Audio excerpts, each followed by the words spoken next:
Biogenic. Klarong-klaro. Patay ang mikrobyo. Symptoms persist. Consult your doctor.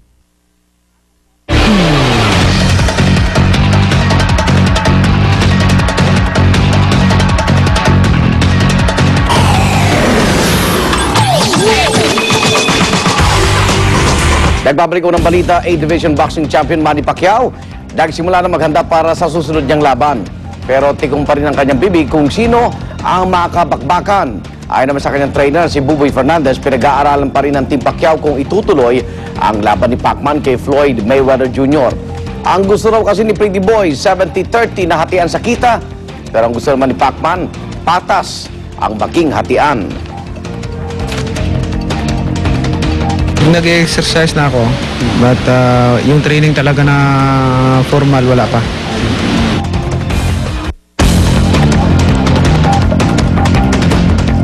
Samantala, kaugnay po ng pagsabog sa Makati, makausap natin si Police Superintendent Jaime Santos, ang officer in charge sa Makati Police. Good morning po, Superintendent Santos. Good morning po. Ano na po ang latest sa investigasyong ginagawa nyo dito sa naganap pong pagsabog dun sa bakanting lote? Kagabi po, umabot po kami ng almost 12 midnight na nagkaroon pa po kami ng case conference. Una po, yung mga fragments po na na-recovered last kahapon po, ito po ay kinukumpuni pa din ng EOD natin, ng bomb squad po natin, tsaka ng crime laboratory at nire-reconstruct.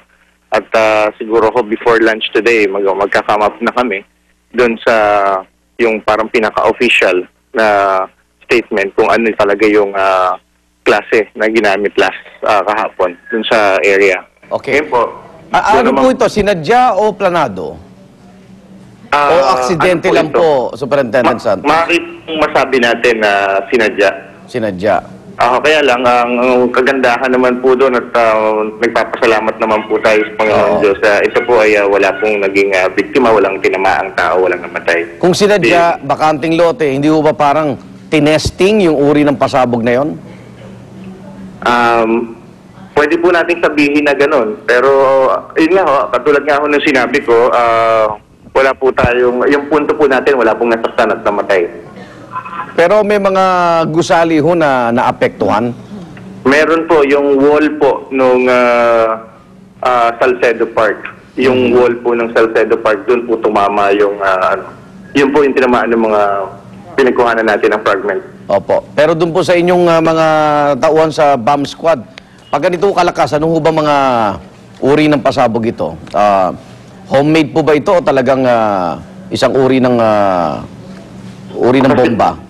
Kasi po, ganito po yan. Pagka may ganyang insidente, yung mga nare-recover po natin ng bomb squad natin, tsaka ng crime lab po natin, nire-reconstruct po lahat yan. Parang puzzle, no? Tapos so, pinag-uusapan po nila. Sila po kasi yung talagang pwedeng magbigay ng findings kung ano pong klase yan. Pero yung grupong nasa likod na to, tukoy na po ba? Wala pa po, sir. Wala pa po. Okay. Maraming salamat po. Abangan namin yung pinakahuling official statement po ng inyong tanggapan. Maraming salamat. Good morning. Good morning po, sir. Police Superintendent Jaime Santos po, OIC ng Makati Police.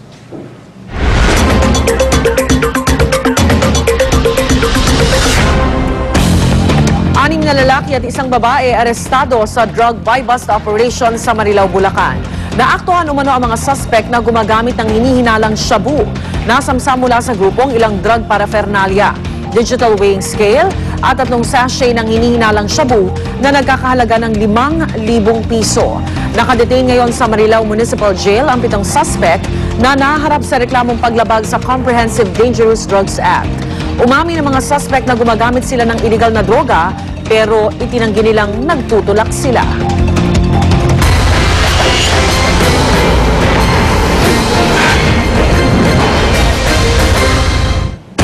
Sa magpatuloy na impeachment trial ni Chief Justice Renato Corona ngayong araw, pinag-aaralan na raw ng prosekusyong huwag nang tapusin ang paglalatag na ebidensya sa iba pang articles of impeachment dahil naniniwala silang malakas ng Article 2. Ito'y para na rin daw mapadali pa ang paglilitis. Darito ang report ni Sandra Ginaldo. Para sabay-sabay na mapaghandaan ang 8 articles of impeachment laban kay Chief Justice Renato Corona, hinati raw sa 8 grupo ang prosecution. Pero matapos ang 4 na araw na paglilitis, ang nailalatag pa lang na ebidensya ay para sa Article 2 o hindi umano pagsasapubliko ni Corona ng kanyang Statement of Assets, Liabilities and Net Worth. Kasama na ditong tinatalakay ang hindi umano pagdeklara ng ibang ari-arian at pagkakaroon umano ng ill-gotten wealth ni Corona. Kaya naman depende sa tibay ng ebidensya, pinag-aaralan raw ng prosecution na wag nang tapusin ang paglalatag na ebidensya sa mga natitirang articles. Bahagi yan sa strategy natin. Kung sa tingin natin ay matibay na, ay maaaring huminto tayo. Pero pwede ring maglatag na ebidensya para sa 2 iba pang articles ayon naman sa isa pang miyembro ng prosecution team na nakiusap na wag pangalanan. Pag na-cross-examine na ito ng depensa, maaari raw hiligin na ng prosecution team na pagbotohan na ang mga naunang artikulo.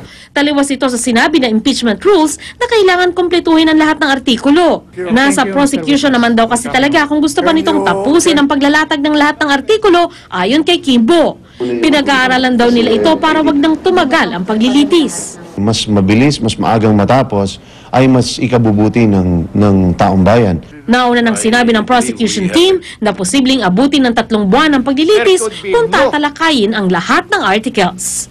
Para sa unang balita, Sandra Aguinaldo reporting. Nanindigan naman Senator Judge Franklin Drilon na hindi siya mag-i-inhibit sa impeachment trial.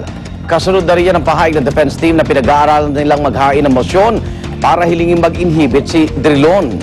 Narito ang report ni Tina Panganiban Perez. Please answer my question, yes or no.